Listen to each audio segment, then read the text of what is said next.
আসসালামু আলাইকুম। আশা করি সবাই ভালো আছেন। আপনারা জানেন যে ইতিমধ্যে একটা হট জবস অর্থাৎ ২৪২ পদে যুব উন্নয়ন অধিদপ্তরের নিয়োগ বিজ্ঞপ্তি প্রকাশিত হয়েছে।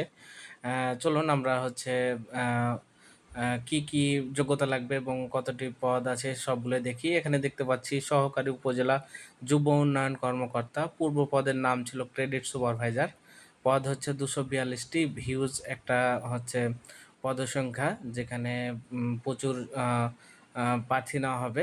তো হচ্ছে গ্রেড হচ্ছে ১১। শিক্ষাগত যোগ্যতা আমরা যদি দেখি, এখানে যেকোনো স্বীকৃত বিশ্ববিদ্যালয় হতে ২য় শ্রেণীর স্নাতক বা সমমানের ডিগ্রি লাগবে। তো আমি এপ্লাই লিঙ্কটা কমেন্ট বক্সে দিয়ে রাখবো। আপনারা ওখান থেকে ডিরেক্ট ক্লিক করে এপ্লাই লিঙ্কে যেতে পারবেন।